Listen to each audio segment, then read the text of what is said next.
بسم الله الرحمن الرحيم. أعزائي طلبة وطالبات الثانوية العامة، أهلا بيكم مع مستر حمدي وأول فيديوهاتنا بعنوان Revision for the Full Mark. احنا التارجت بتاعنا حبايبي ان احنا نراجع منهج الانجليش ثانوية عامة علشان نجيب 50 درجة ان شاء الله ونضمن الفول مارك. طيب ازاي نعمل كده؟ هنحتاج ان احنا نحل مع بعض امتحانات كتير واسئلة امتحانات سابقة والنماذج الامتحانات بتاعت الوزارة وأسئلة كتير جدا. كل ما تحل أكتر the more you practice the better you will be, the better mark you will get. اوكي؟ طيب بسم الله الرحمن الرحيم. أول حاجة نقول دعاء طلب العلم عشان ربنا يكرمنا. اللهم إني أسألك علما نافعا ورزقا طيبا وعملا متقبلا. أول حاجة طبعا عندنا في الفوكابلري اللي احنا درسناه طول السنة ذكرنا طبعا كلمات. طب نطبق عليها. عندنا number 1 the result, reason, explanation, cause of the fire is a cigarette end. سبب الحريق كان عقب السيجارة. طيب نشوف ينفع أقول the result of the fire is a cigarette end؟ طبعا في تناقض. الريزلت نتيجة الحريق كان عقب السيجارة ما ينفعش. the reason of ممكن طالب يقول لي أو طالبة تقول لي the reason of يا مستر تنفع عشان السبب of. طبعا لا. ليه بقى؟ لأن في قاعدة مهمة ان نستخدم كلمة reason لازم معاها حرف الجر preposition اللي هو for. ما ينفعش أقول reason of. يبقى أقول إيه؟ the reason for. يبقى نستبعد الاختيار الثاني. الاختيار الثالث explanation of تفسير. طبعا مش هينفع أقول تفسير الحريق كان cigarette end أو بالسيجارة. the cause of هي دي الإجابة. نحفظ إن هي حبايبي معانا cause of. كلمة cause اللي هي سبب بتيجي معاها preposition of، لكن reason معاها for. number 2 this nurse is on at in with charge of nursing the wounded soldiers. النيرس كانت مسؤولة عن تمريض الجرحى اللي هم الجنود الجرحى. طيب عايزين حاجة معناها اختيار اللي معناه مسؤول عن. عندنا في الانجليش عارفين ان احنا بنقول ايه؟ بنقول responsible for، مسؤول عن. البديل بتاعها اللي هي السينونيم او المرادف ليها بقول in charge of. يبقى نعرف مع charge of بنستخدم in، مسؤول عن. جميل. number 3 I like the manager who's that kind and cooperative. أنا بحب المدير المتعاون واللي هو طيب القلب. طيب عندنا هنا I like the manager who number 1 اختيار الأول محتاجة بعد الأقواس يكون في كلمة في الverb is. ما ينفعش أقول who kind، يبقى نستبعد اختيار الأول، لازم أقول who is kind. طيب اختيار الثاني دي طبعا الcontracted form بتاع who is. اختيار الثالث whose اللي هي البوزيسيف الملكية. اختيار الأخير that اللي هي زي which لكن طبعا بتحتاج معاها is. يبقى ايه الحل؟ طبعا نستخدم who is اللي هي يكون، هو الذي يكون. يبقى معانا طبعا هنسمعكم ممتازين اللي هي اختيار الثاني who is. excellent. number 4 most of the novels written by نجيب محفوظ have been changed into films. اوكي؟ طيب هنا هنشوف number 4 most of the novels were written or written by نجيب محفوظ have been changed into films. اوكي؟ ممتاز. طيب عندنا هنا الروايات اللي اتكتبت عن طريق نجيب محفوظ have been changed into films اتحولت إلى أفلام. طيب نشوف writing الاختيار الأول مش هينفع. ليه؟ مش هينفع أقول most of the novels بدأنا بالobject، الحاجة اللي اتعملت مش مين اللي عملها. فالحاجة اللي اتعملت دي بنسميها object. عارفين الباسيف؟ فطبعا مش هينفع أختار الاختيار الأول اللي هي writing. طيب الاختيار الثاني were written. الخيار الثاني واحد يقول لي يا مستر ما احنا ممكن ناخد were written. most of the novels لازم اقول which او that were written. يبقى في الحالة دي ممكن اختار were written. مفيش which أو that يبقى نستبعدها. طيب most of the novels wrote طبعا دي بتحتاج نبدأ بالسبجكت، الفاعل، الشخص اللي عمل الحاجة، ما نبدأش بالobject. ما ينفعش أقول most of the novels wrote.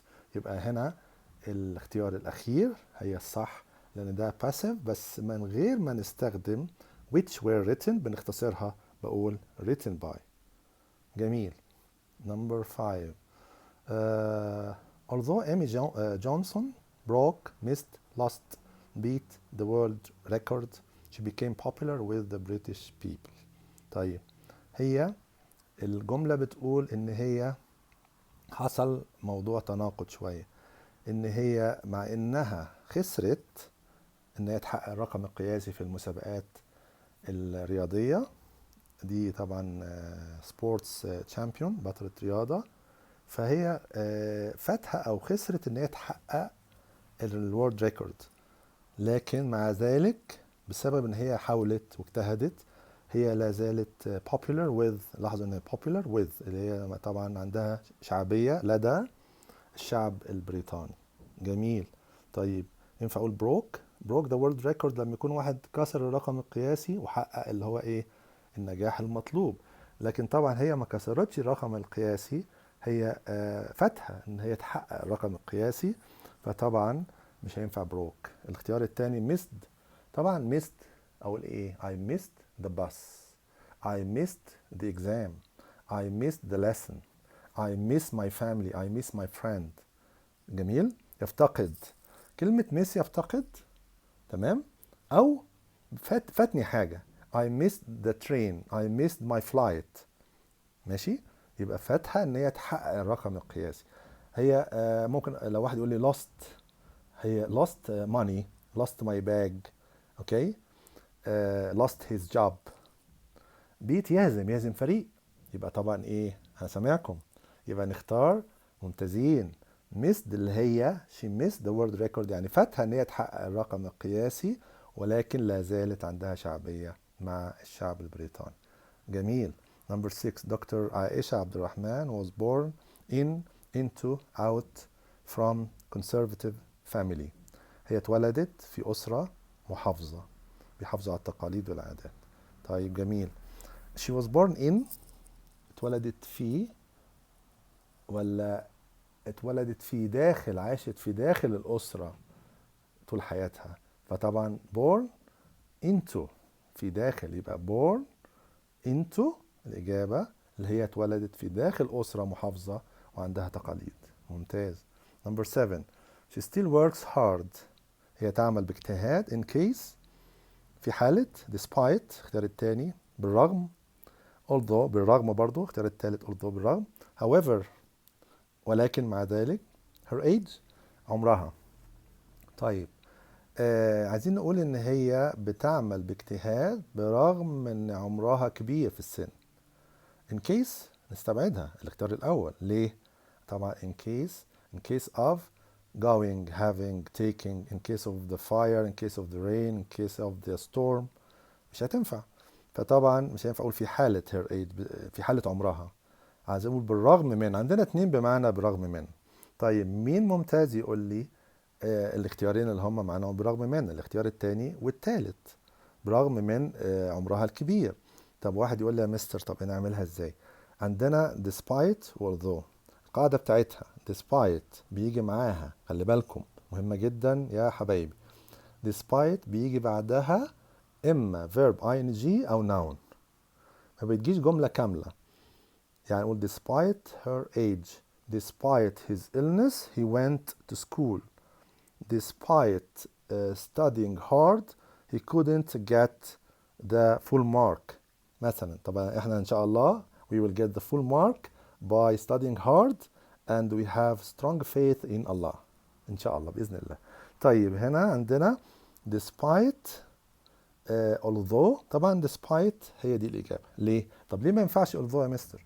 عشان although بتحتاج معاها جملة كاملة، بعدها الجملة الكاملة اللي هي ايه؟ اللي هي بتيجي مع subject و verb و object. يعني although she was old، ما ينفعش اقول although her age، although she was old تنفع، لكن هنا جت noun يبقى despite، برغم ايه؟ عمرها الكبير. جميل. طيب نشوف اللي بعد كده. number 8. تمام. طيب في number 8 this is the factory المصنع. in that ولا in where ولا in which ولا in when I work. المصنع اللي فيه أنا بشتغل. طبعا واحد يقول لي يا مستر طب ما هي where الاختيار التاني هي تنفع ليه؟ عشان دي بتدل على المكان، تستخدم ان هي ك relative clause. طبعا عشان تستخدم تدل على المكان. اقول له ممتاز، لكن انت غلطان في حاجه، خدتش بالك ايه هي؟ ان الفاكتوري in where مش هينفع، هشيل in. لو ما فيش in قبل الاقواس اللي هي دي تبقى تنفع اقول where. the factory where I work. This is the factory where I work. This is the house where I live. This is the school where I study. اوكي. فطبعا in لازم اقول in which اللي فيها، مش هينفع اقول in that. يا اما حاجتين، يبقى لو مفيش in باخد where، لكن في in لازم اقول in which اللي فيها انا شركة او المصنع اللي فيه انا بعمل. جميل. طيب number 9 more schools will be opened will have opened will have been opened by the end of the year. خلي بالكم أعزائي الطلبة والطالبات، أقول لكم على حاجة مهمة جدا. هنا لما يكون عندنا by the end of كذا، by the end of the year, by the end of the month, by the end of مثلا 2020 2020 وهكذا، نحتاج ان احنا نستخدم الفيوتشر بيرفكت. ايه الفيوتشر بيرفكت؟ اللي هو بيتكون من will زائد have زائد ايه؟ الباست participle التصريف الثالث. جميل. طيب فين اللي فيها will have والpast participle؟ عشان دي اسمها future perfect by the end of the year, by next month, by next year. اوكي.